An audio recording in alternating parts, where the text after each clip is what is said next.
Work for it, ride for it, I'ma organize for it. Stay up in the night and in the morning, I'ma rise for it. Heart for it, mind for it, ears for it, eyes for it. Peace and a place on this earth for me and mine for it. Work for it, ride for it, I'ma organize for it. Stay up in the night and in the morning, I'ma rise for it. Heart for it, mind for it, ears for it, eyes for it. Peace and a place on this earth for me and mine for it. Welcome to the Money, Power, Land, Solidarity podcast. We are really pleased to be joined today by two organizers with Reclaim the Block, who are here to help us get an understanding of the mayor's proposed 2021 city budget. So we're in the midst of the budgeting process in Minneapolis right now. The mayor has put forward this document, kind of the baseline, his proposal for what the city budget should be. And now we're in the period where the city council is reviewing the budget, the public is reviewing the budget, changes are being made, moving towards the budget being finalized and certified at the end of this year. This is a really important document, a really important allocation of resources that impacts a lot of people's lives. So we're very thankful that we have folks who have spent a lot of time reading and studying and advocating around the budget here with us today. So want to extend a welcome and ask, could you introduce yourself to our listeners and give us kind of an intro into who is Reclaim the Block? Absolutely. I can go first. My name's Corenia. I use she, her pronouns, and I recently joined Reclaim the Block as the coalition organizer. Awesome. Welcome. My name is Sheila and I use she, her pronouns, and I've been a policy organizer with Reclaim the Block for the last 2 years. And a little of the history of how Reclaim the Block started. We came together in 2018 and just kind of a group of random activists who have done various policing and racial justice work in Minneapolis. And we noticed that we didn't see anyone doing organizing around the police budget that year.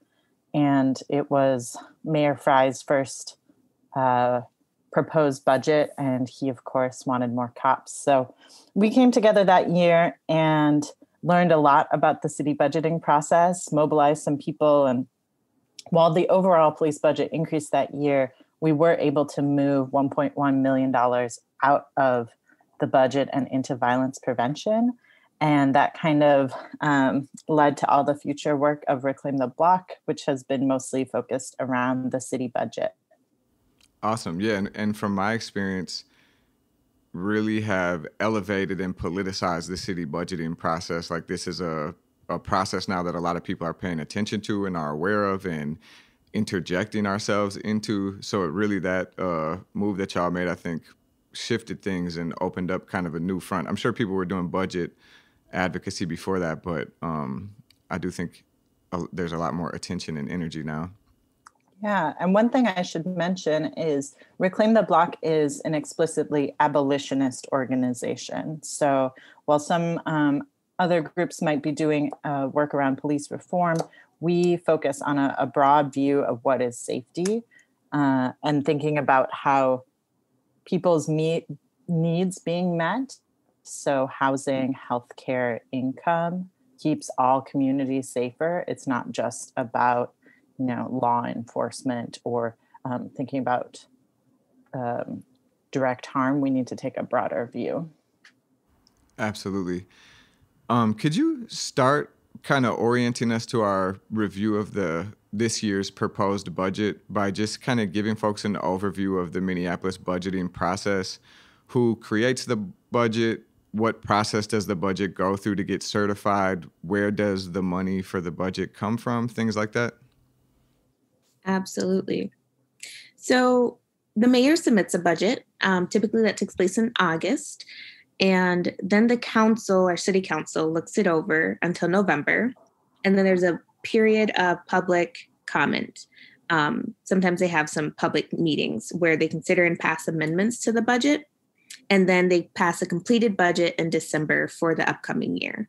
So for us right now, that looks like the first public comment hearing is going to be November 16th at 10 a.m. And then they have 2 dates set aside for budget markup. December 3rd, and then the overflow day is December 4th. And then the final public comment hearing, number 2, is going to be December 9th. So the money for the city budget, the majority of it comes from sales, hotel, and property taxes. And these make up the biggest portion of the budget, which is called the general fund. Because of the pandemic, Minneapolis has seen a big hit to sales and hotel tax, which is why we're seeing a focus on property tax increases this year. There's also other sources of budget funding through one-time grants or special revenue sources, but the bulk of the budget is the general fund. And the budget pays for this huge swath of city services. The services you'd probably think about, like physical infrastructure things, roads, sewers, trash pickup, et cetera. And the city charges fees for trash pickup services, traffic fees, all of that sort of thing. Adds in to pay for those services. They cover the fire department, police, salaries of the mayor and city council, et cetera. And the budget also includes city functions like the convention center. There's a city attorney, the 311 service, 911, civil rights, et cetera. The city also has its own health department and addresses some housing funding through the community planning and economic development department. But there's varying. That's our nemesis on this show. Exactly. Yeah, and there's varying opinions among officials about what's the responsibility of the city versus the county versus the state in those departments, thinking about housing and health in particular. And for some bizarre reason, in Minneapolis, our school budget and parks budget are handled by completely different processes. And those are like semi-autonomous government bodies where they're like somehow subservient to the city, or there's connections, but they're able to like make their own policy and allocate their own budgets, right? Exactly. Yep. The schools are done by the school board and the parks is done by the park board, but the park board only gets their funding from, or most of their funding from, property taxes. So whatever the mayor decides to do with property taxes determines the park board's budget. How much money are we talking about overall in the city of Minneapolis budget? This year, the whole budget is $1.4 billion. So that's a pretty significant reduction from last year, which was $1.6 billion, but still is a lot of money. That's a lot of money. I was reading through the budget yesterday, and I can't remember exactly which budget line I was looking at, but I saw communicated that it was 6%. I don't know if it was the general fund or 6% of the total budget, but it was like $100 million. And I was thinking like, wow, 6% of that figure was 100-something million. And it helped me put into perspective what $1 billion is. Like, I still don't think I can grasp $1 billion. Exactly. So I really appreciate that kind of general orientation. Can you talk about how the MPD fits into the budgeting process, or talk more about, you got into it a bit in the introduction, but why is the budget something that's important for people to pay attention to when we're talking about breaking MPD's hold on our city and, you know, holding them accountable and moving towards abolition? Why is the budget important? Absolutely. So this system, right, MPD has had billions of dollars in 150 years to do little to nothing in terms of what makes people feel safe and protected in our city. And as our mayor and our city council begin to make budget decisions for 2021, we're really calling on them to fund the programs that we need to keep our communities safe and sound. And MPD isn't solving the real crises in our cities. For decades, MPD has aggressively profiled and over-policed Minneapolis community members, especially Black and Native folks. Yet gun violence, intimate partner violence, and addiction are still real issues that our communities are dealing with. And so we feel like it's time for the community to take the lead in what we want funded, because MPD has had more than 150 years to address our most urgent problems. And so that's really why the budget cycle is so important each year, because those real decisions are getting made. Hell yeah.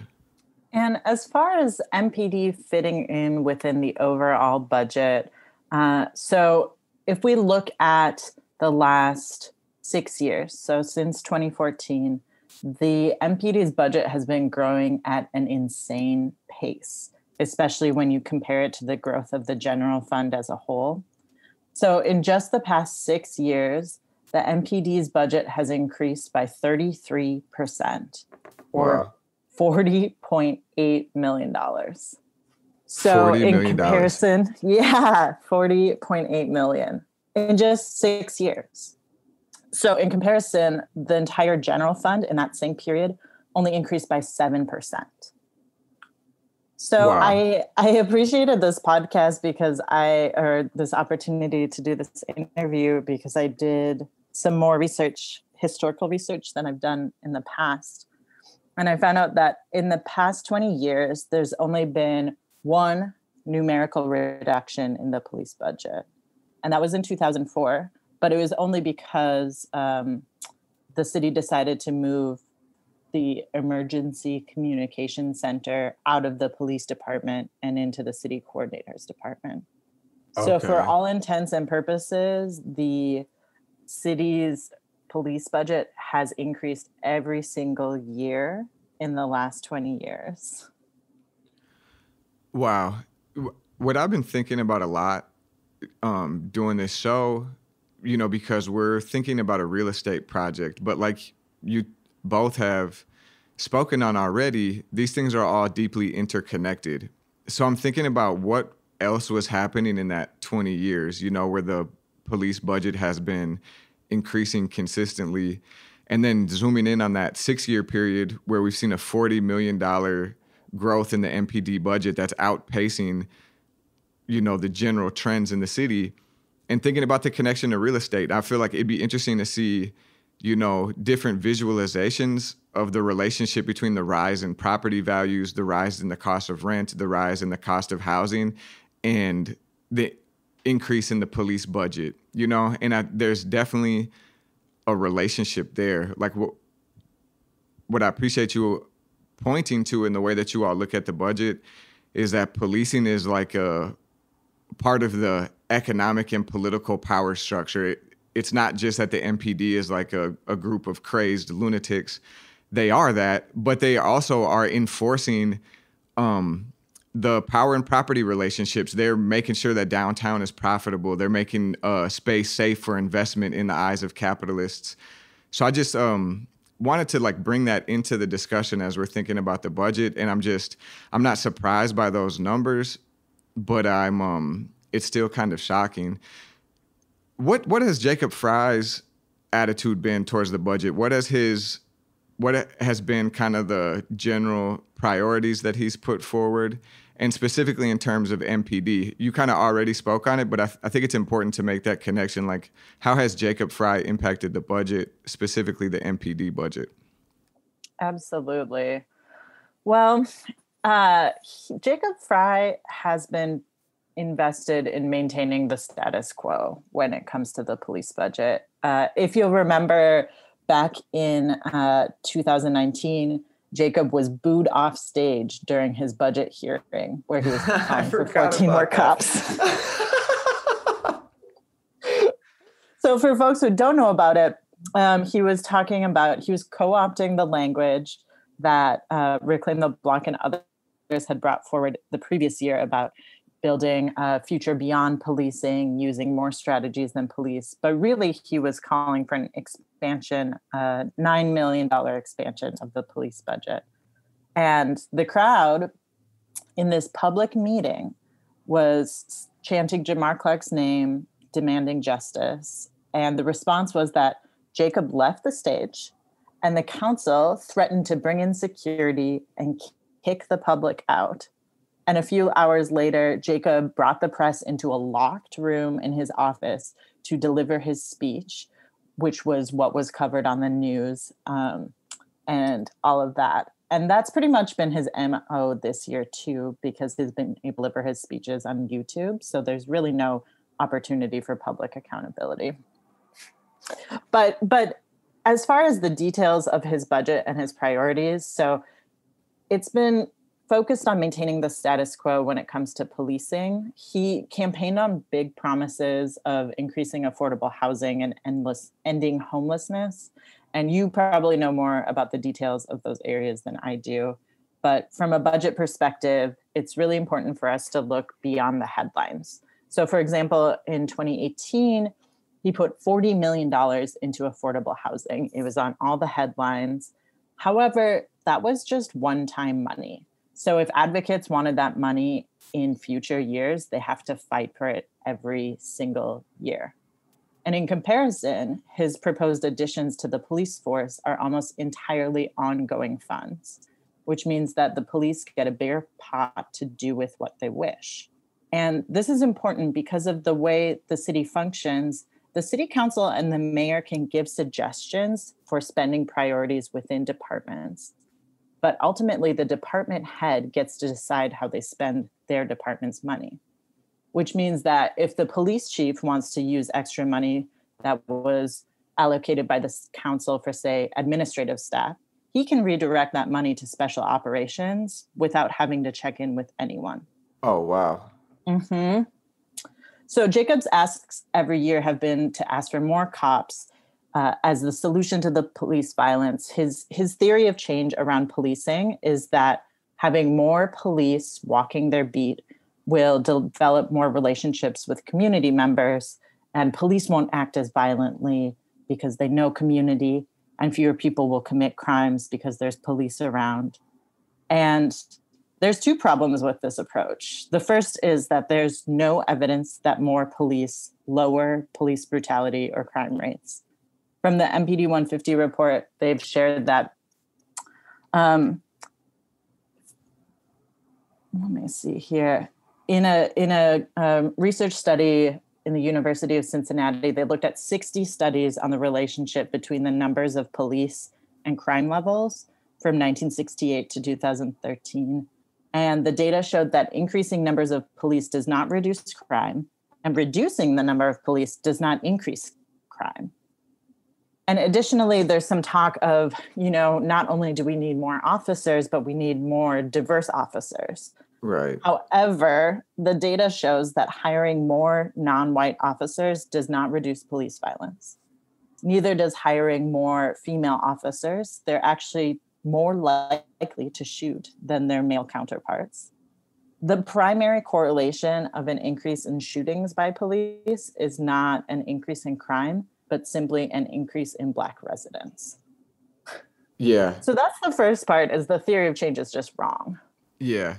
I'd say too, it's a bogus theory of change. And I think what it amounts to is really just public relations spin, because I don't think Jacob Frey is really interested in change. He might want to see less people get shot by the police, but his program, his agenda in terms of building up the real estate portfolio in Minneapolis and gentrifying the city, it requires violent policing. And how you just described his program, it's it's a counterinsurgency program. It's the way that empires respond to population seeking liberation.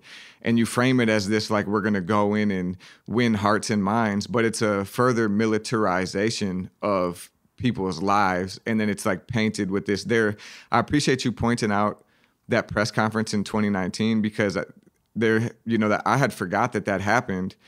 And it's very important for us to remember the history that led us to this summer. What my mom would say, if she's seen, if she's seen a quality in me, that was in our family, she would say, you didn't lick it off the ground. And it's kind of the same thing here. It's it just didn't pop up this summer. People have been in these struggles in an intense way. And we've seen this pattern of co-opting of language, of co-opting the language of racial justice and even the language of abolition to serve these counterinsurgency purposes. And I think there's a lot of resilience to it, or like the ability to see through it in Minneapolis, but also this summer gave them an opportunity to kind of like increase that. So I really appreciate you sharing that history. Yeah, absolutely. And the other thing I learned when looking at Jacob's proposed budgets is that it's even more insidious, right? Because what he proposes is not what actually happens. And in some cases, he and his budget office know this could never happen. So an example from last year is that he wanted to increase the department's funding to account for 14 new officers. So right now, we're set at a cap of 888 officers, and he wanted to increase it to 902. So put in a year's budget that would pay for 902 salaries. However, that year, due to planned retirements, the department knows about this. The department was projected to have less than 800 officers that summer, which meant that he was planning to pay for officers he knew would never exist. So those 14 new officers would never have been there. That money would be for like phantom salaries, desks, cars, etc. He knew that wouldn't be there. All that line item would do is increase the whole department's budget. Wow. Yeah, it's a scam. Yeah. I want to shift this now. So we got this picture of a steadily increasing MPD budget, for a long time, and then a really an increase in an exponentially increasing MPD budget in the last 6 years. And now we have 2020, and we have the COVID-19 pandemic. We have the uprisings in response to the lynching of George Floyd. Can you frame this year's budget for us? Like, how is this year's budget process different? And what are the challenges and what are the opportunities that you all see? This year's budget is different. So we do have a smaller total pie this year, right? It's down from that 1.6 billion to 1.4. And COVID meant that we did a special budgeting session this summer to reduce the 2020 budget to account for the huge reduction in revenue. So Jacob Frey padded these cuts by drawing huge amounts from our cash reserves. So that is a political move too, right? So he isn't criticized for cutting so many jobs, so much programs, et cetera. But what that does is gives us as a city less security in future years, right? That those cash reserves are meant for long-term emergency. Yeah. And another thing the city has done is implement a hiring and wage freeze and incentives for early retirement to cut staffing costs. So one opportunity there is that it means that these 100 officers who are expected to retire or resign from MPD in 2020 won't be rehired in 2021. Okay. Is that, I was really interested in that early retirement proposal. They're trying to they have to cut money. That's the way it's being framed, which means rather than doing layoffs of people who are the newest to be hired, they're proposing the strategy of early retirement so that some of the more tenured or older employees at the city would retire early. Do you track that? Is that a strategy to try to remove some of those older officers? Is that just MPD focused, or was there broader implications or motivations for them doing that? I'm curious if you have any thoughts on that. Yeah, that's citywide or enterprise-wide. And I think it's because people who have been with the city get paid more than new employees. Yes. So it's a bigger savings for them. For MPD, it's a couple things this year. So we're seeing across the nation headlines about huge resignations and retirements in police departments. And part of that is police response to the uprising and basically officers doing a mass sick out and creating this, imposing a crisis of slow response times because there's fewer officers. Right. And another huge part of it, which is not getting reported, is that there was a big hiring push in the 90s during the 1994 crime bill, kind of broken windows policing, community policing, hired a bunch of officers to walk beats and all of this stuff. And now those officers who were hired then, this is their normal retirement time. So this is, it's part response, but also it's part, the police knew this was coming. I see. So, yeah. Yeah, if you let the local news tell it, it's because these brave officers are so traumatized that they have to come into the city and risk their lives. And we did them so dirty that now they can't even come back to work. Right. It must have been so traumatizing to choose to shoot unarmed civilians. Right. I just wanted to share an observation. When I was reading the budget and watching the mayor's budget address, I was experiencing kind of dings, things that raised my suspicion. And I am kind of offering these reflections as more like prompts for me and others to do more studying. But that early retirement proposal, that I think it kind of dinged my radar, because to me that kind of fits a neoliberal agenda. And I'm curious how the unions and the labor at the city is going to respond to that proposal, because like you said, it's a cost-saving measure. It's a way to move people out, and it's paired with this language of restructuring. What they're saying is they're going to do a hiring freeze. They're going to do this early retirement proposal, and these are all one immediate responses to the pandemic and the budget shortfall. But then every department is getting instructions this year to restructure. And the general trend in kind of the neoliberal corporate governing ideology that's reigning right now is to slash the public sector, is to attack public sector unions. So that's just a reflection I had, and I'm curious other folks who are listening and following this budget process, or I'm curious if other people are talking about that.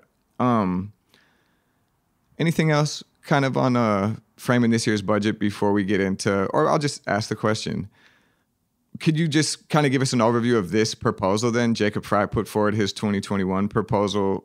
What do you think are the highlights? What are the important pieces? What are the important omissions? How are you, give us an outline of this year's budget proposal. Overall, this year's budget seems focused on damage control to deal with the reductions in city income. So there are a few promising seeds of change that we've found. And it's notable that these are things that the public and the council has been pushing for years. And now the mayor is just finally catching on. So some of those seeds include changing funding for the city's Trans Equity Summit from one-time to ongoing. That's $15,000 a year. Increasing the violence prevention budget by $2.7 million, which includes funding for a violence interrupters program, which we need to keep our eyes on, but in theory has been effective in other cities. $30,000 to restore a tenant navigator position, and $125,000 for a tenant resource hotline. These are really small amounts of money, but things that actually help keep people safer. And most significantly in his budget is that the mayor is adopting the council's recommendation to move report-only 911 calls. So these are when someone's property is stolen and they want to file a police report out of Mpd and into 311. This is a cost-saving measure because these calls represent 15% of all Mpd 911 response calls, and the average cost of 1 hour of an officer's time, so their wages and benefits and all of that, the average cost is $58 an hour. So for every call, if you think about it, and they're required to have 2 officers go out to any call for quote unquote their own safety. Right. So that's a big cost savings. And most importantly, moving those calls out of Mpd response means that police aren't getting dispatched to neighborhoods every time someone's property gets stolen. Right. And as far as how the Mpd is being funded in this year's proposed budget, the mayor proposed no changes to the functions of the Minneapolis Police Department. The proposed budget for 2021 is $178.7 million, which is equivalent to the MPD's budget in 2018. Wow. So it's a 7.4% reduction, around 14 million, which a lot of people are catching on to that number. But when you look at how rapidly the department's budget has been increasing, it's really not that big of a change. And the reduction comes from the hiring freeze almost entirely. So not hiring those new officers who are retiring. Yeah. And like a smaller percentage of reduction than most other departments. You know, CPED took a 28% reduction, the attorney's office a 10%, convention center 15%, health health increased actually, regulatory services 8%.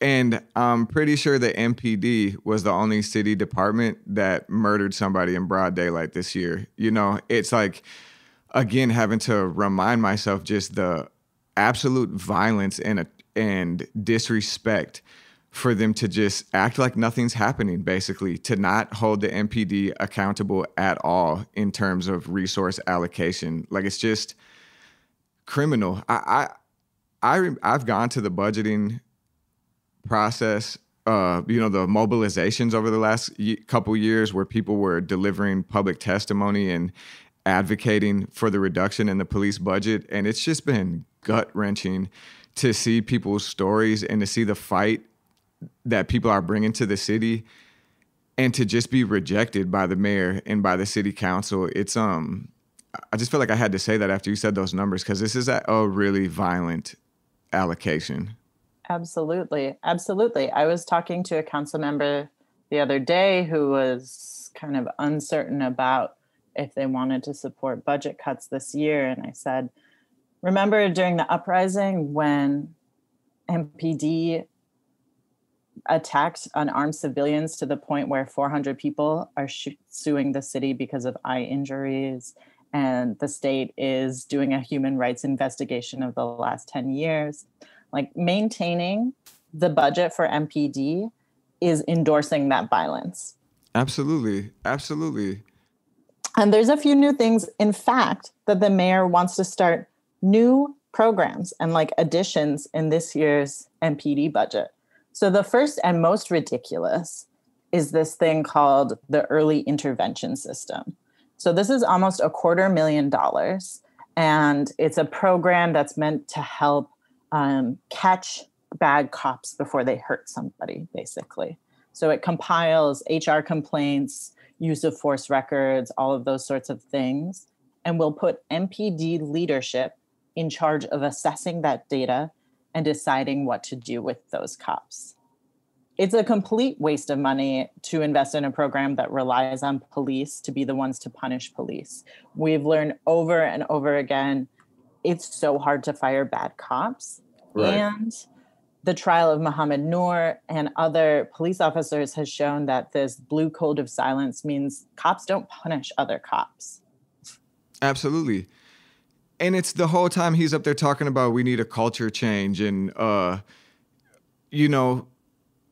at one time trying to act like the MPD officers are just, they can't be dealt with, but then they can't do anything that won't give them an increase in a budget. You know what I'm saying? They could kill people. They could inject people with drugs.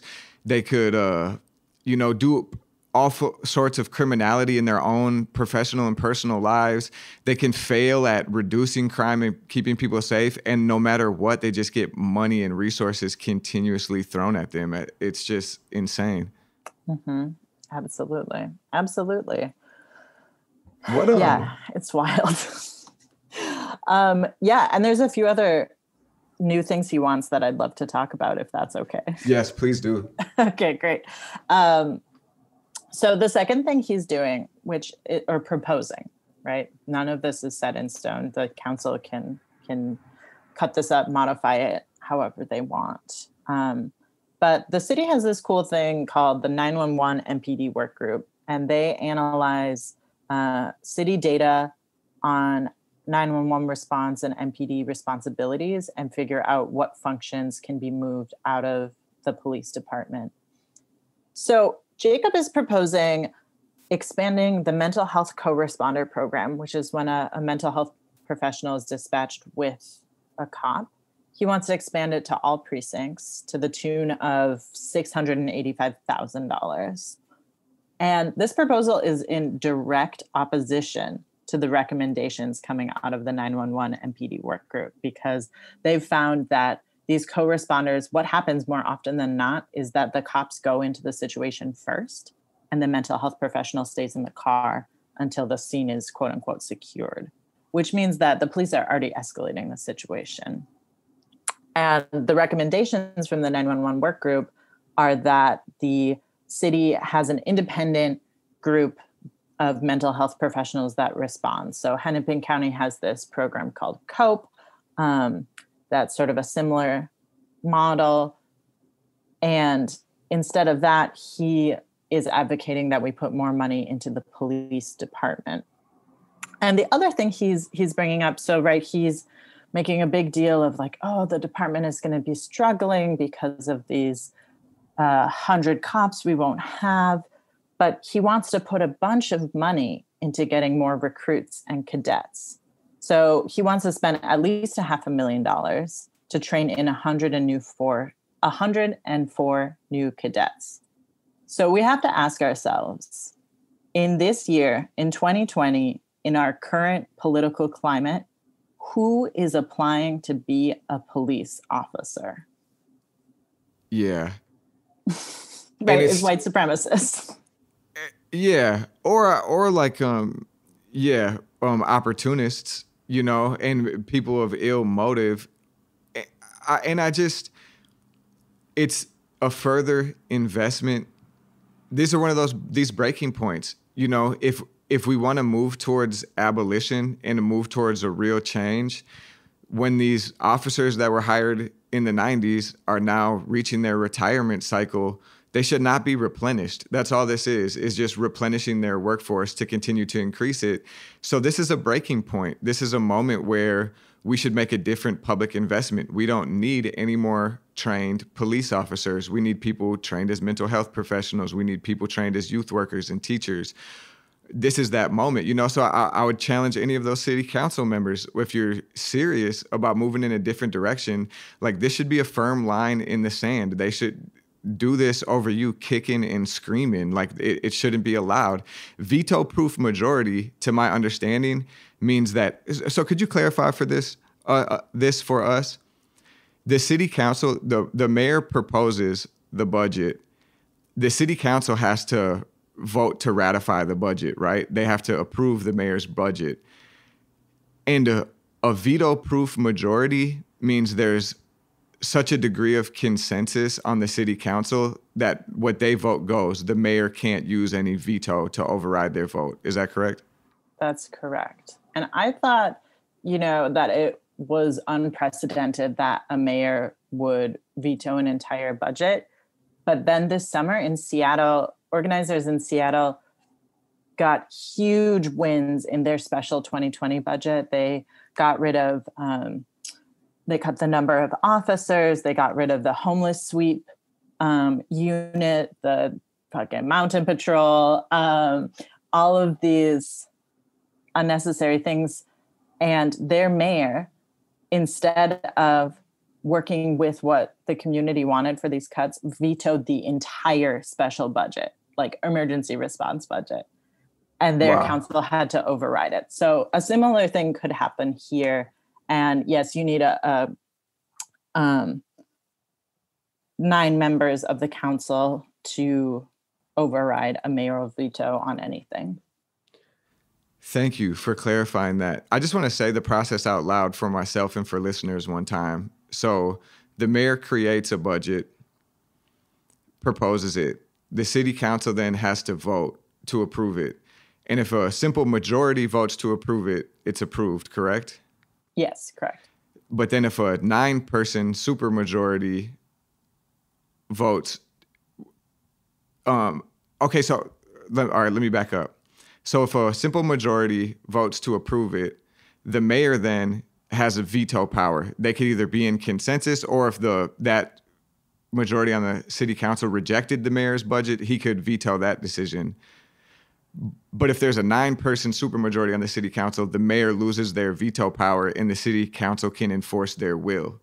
So it's important for me, because what I want to pull out is there's a contest for power between the city council and the mayor. And what we see right now is overwhelming consensus between the city council and the mayor about the direction of the police budget. If the councilors aren't exercising every bit of their power to stop this budget and get serious reductions from the MPD, that's within their power if they organize themselves into a supermajority, and if the people who are committed to that would fight for it. And I don't know if I don't even necessarily want to get into talking about the city council too much, but I just want to state that I've seen no evidence that they're serious about reducing the police budget. If I'm right, the group in Seattle won a $50 million cut. Was that the amount of the cut? I have to look it up, but I think that's close. As opposed to like a couple million was like the limits of even the proposals during our special budgeting process. So I think it's important that we raise our expectations of the city council. Yeah, absolutely. I was shocked this summer that, I mean, what more does it take? They cut the budget this summer by 1% of MPD's budget. And the city was on fire. You know, the people are taken to the streets. They're still in the streets. And yet that's all they would change. And from what I've heard, it's because the mayor and the council are being bombarded through the traditional channels of email and phone calls by people who want more police, whereas the people who don't want more police are in the streets, right? We saw, and it just gets to, and why I think organizing around the city budget is so important, because it's such an opaque, bureaucratic process that has the biggest consequences. So like this summer, the charter hearings, whatever, they kept bringing up, oh, there was no public hearing before this process started. And I kept saying the first public hearing was in the streets. Like the first testimony was massive uprising. Yeah, how much louder could people be, you know? And I think obviously bodies like the Charter Commission, those technicalities and that opaque bureaucracy is designed to disenfranchise and marginalize people, so we should expect that. And I think my challenge to the city council would just be like, the political will was there. You know, you could say we were getting bombarded through the traditional channels. Who cares? To me, it reflects what I've already known and has been affirmed, is that you value the opinion of voters and property owners more than you value the opinion of poor people, working class people, young people, brown and black people, homeless people. And you're disenfranchising them in favor of your more privileged constituents, the people with power. And I just don't see anybody on the city council proposing a different vision of political economy. You can't be privatizing public housing and investing in the housing market in a way that's gentrifying the city and be a police abolitionist. Those two things don't go together. So you could talk about you want to see less police murders, but if you're not willing to completely transform the city budget, then you're not an abolitionist. What they are neoliberal Democrats who are committed to capitalism, who are complicit in Frey's agenda to raise the property values and displace people. They've resisted the organizing over the last couple of years. You know, I think it's important people remember who we're dealing with. Absolutely. Absolutely. And they've been making this argument that there's not enough money to go to these other things, to housing, to whatever, you know, like there's just not enough, especially this year. But what I've learned through looking at the city budget is there is a lot of hidden money. So when we think about police, people think cutting the police budget means cutting the number of officers. But in fact, a huge part of the police budget has nothing to do with paying the officers' salaries. So in our analysis of this year's proposed budget, we think it's possible for the city to move at least 45 million out of MPD and put it into things like housing, like direct economic relief, harm reduction, all of that without being out of compliance with the union contract, with the charter, whatever. So this money is hidden in things like the department has this thing called the Community and Collaborative Advancement Division, which is their mission is to increase trust between the community and the MPD.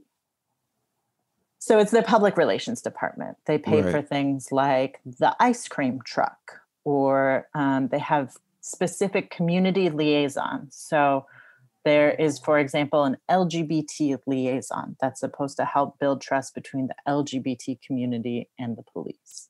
Right. And every year they spend $8.6 million. Actually, last year was $12 million. So that could pay, for comparison, for 86 mental health responders through COPE. Right now, there's 9 of them. Wow. And little things, not even little things, right? That's a huge transformation right there. Even that right there, people in the city would feel that. People would feel that. And if you look, there's all sorts of things. So the K9 unit, right, which we know is just used for brutality. We know that the accuracy for finding drugs or bombs or whatever is low. They spend $3 million a year on that. For special ops, not including the K9 unit, it's $7 million. So that's things like SWAT raids, riot response, etc. And this thing that I find totally wild is that the budget for the mounted patrol is $900,000 a year.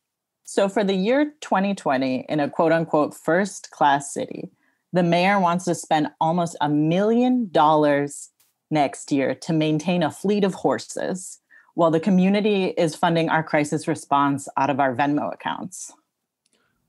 And there is something that's like profoundly racist and terrorizing about that mounted patrol. You know, like to see those jacked up MPD officers on those huge horses downtown, that literally gives me chills.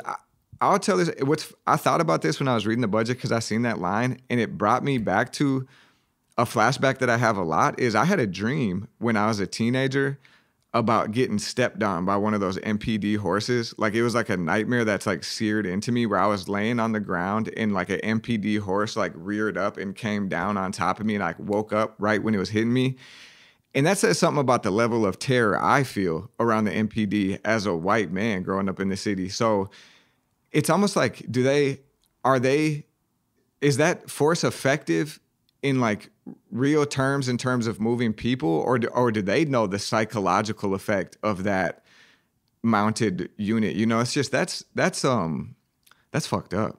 It's so fucked up. And it's a waste of money too. Imagine what community groups could do with $1 million. And it's for horses, and they have cars, they have Segways, you know, they have those like little ATVs that Grant Snyder drives around in. Also, you know, so they say there's not enough money. And then if you look at an individual level, the mayor isn't cutting his $175,000 a year salary. Whoa. But he did eliminate a policy aide position in his office that was supposed to be focused specifically on community outreach. That is just such a slap in the face. Exactly. And same with the city council, right? They make almost $100,000 a year. I think they make more. Really? I think last time I checked it was slightly over, but I could be wrong for sure. I know they gave themselves a raise a couple of years ago. Like the first thing they did when they got into office. Yep. So in his proposed budget, it's not cutting their salaries, which I don't know if those are protected by contracts, but he wants to cut over $250,000 from their ward budgets, which are budgets that they get to conduct community outreach, to have communications with constituents and other representative outreach positions. So it's not that we don't have the money to meet the needs right now, right? It's a matter of priorities. Absolutely. I wanted to lift up something that you said there where you were comparing the money that they're dealing with, for the mounted patrol and all these other investments in MPD as compared to the crisis response, the mutual aid efforts happening in the city being run out of people's Venmos. You have people who make nothing close to 6 figures a year in their own paid jobs, people who are underpaid trying to live in this city themselves, who are housed, working with people who are unhoused and people experiencing all the violence of the state, renting hotels for people, getting people basic supplies, providing people with meals off of Venmo and Cash App, And they're like, that just really shows the reality of our white supremacist capitalist political economy, where we have all this taxing power, all this public money going to feed the propertied class, and then you have everybody else scrambling and doing a lot more with less. That's why I think, I can't imagine what people who are serious and the people who are really running things on the street right now would do with this level of power and budget. Like, you could really see huge shifts that I think are even hard to imagine when you're dealing with the downtown set, So could you talk a little bit are there specific demands being elevated for this year's budget? Like, what are we demanding of the city council and the mayor in this public comment period? And how can people make their voices heard and put pressure on this year's budget process? Yeah, that's really what we're geared at doing, because we believe that people who live in Minneapolis should get to say where our money goes. So we've been working with people all over the city to build a people's budget, gathering with their neighbors to talk about where they want the city's money to go and what they really need to feel safe. And exactly like we've named what people have been doing, we know that some basic things that keep people safe is having the resources they need, like housing, mental health care, violence prevention, addiction resources, programming for young people, access to healthy food, right? And so the demand to defund the police in our long-term vision is building a city where we don't have a police department because we know that we don't need one. And it's about no longer allowing our city to fund a system that doesn't address or solve the social issues. So really getting people to lobby their city council for what they're hearing that their folks need, including budget priorities, amplifying each other's demands, and turning out folks at the public hearings on November 16th, December 2nd, and December 9th is really what we need people to do so that we can all say and have our voices heard. And I'll say too, this year, the organizing period around the budget was shortened. So by law, the mayor was supposed to release a budget by August 15th that the council and the community could start organizing around and figuring out what we want out of it. But this year, he just did an overview, which was basically said nothing. And he didn't release the budget that we're able to read until the end of September. So we lost like 45 days that should have been us being able to understand his budget and organize around it. So we're in this compressed timeline too. So we want to bring forward demands and give communities, neighborhoods who have been working together all summer time to come up with their own demands and understand how to translate that into, city budget language, or, what department, what program, whatever it falls under. And It's really a sprint this year on top of all of the other things that are happening. But another thing I'll lift up that helps us deal with this crunch timeline is the call for participatory budgeting. So we're seeing that in cities around the country, this call for setting aside a significant chunk of money that community gets to decide how it's spent. And it's done through a slower and more accessible process than the city budget process. And we haven't seen a lot of support for that in the past from the council. Betsy, that was kind of her thing, but she never really brought it to significant fruition.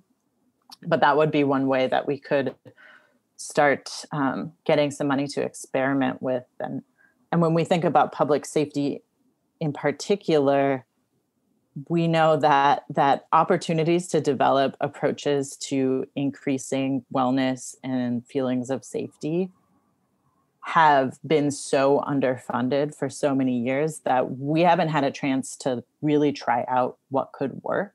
Right. Whereas police, it's because they take up the most of the budget. So we also need to budget for room for experimentation. Absolutely. Yeah, I really appreciate the work that you all are doing to help people understand the budgeting process. I've learned a lot over the last few years being engaged with this. It's really got my mind firing, because I think in terms of divesting from white supremacy and mass incarceration in the police and investing in public health, we can think about budget allocation, and that's very important. And that's the struggle that we're fighting now. And I'm getting to the point where as I'm learning, I'm also realizing that it gets deeper than that. And if we're talking about shifting towards, a socialist economy and reparations and the redistribution of wealth and power, like I was reading the budget and thinking about the bonding power that the city has. That's a way that they can create revenue. And I realized that there's no bonding done for public housing because in our economy, public housing is not considered infrastructure. And like, those are the types of bigger changes I think we could even start to like explore together, where you're not just allocating what's coming from our current tax structure, but we're changing the tax practices and tax structures and capital generating structures to then like, invest in cooperative businesses, invest in public housing, build a public economy. Because like you all are pointing out, the police are there to enforce marginalization, to enforce poverty, to really badger and incarcerate a population that's locked out of the economy. So we have to be thinking about those deeper changes. And the work that you all are doing is really pointing us in that direction, I think. So I just wanted to really thank you all for coming on the show, and thank you for the work that you're doing, and really encourage listeners to get involved and get engaged. Are there any other big points that we didn't get to touch on that you want to share with our listeners? I would say if folks are interested in learning more about defund in general or funding alternatives, there's a lot of great resources from this group called Interrupting Criminalization, and also this group called the Community Resource Hub. Corenia, did you have other things that you wanted to lift up? No, I don't think so. That pretty much covers it. Awesome. Thanks, Jake. Hell yeah. Thanks for joining us. Tune in with we'll put links in the show notes. Thanks for tuning in. Money, power, land, solidarity. We need money, land, solidarity. If you funny, stand very far away from me. We have running plans about as far as they can see to keep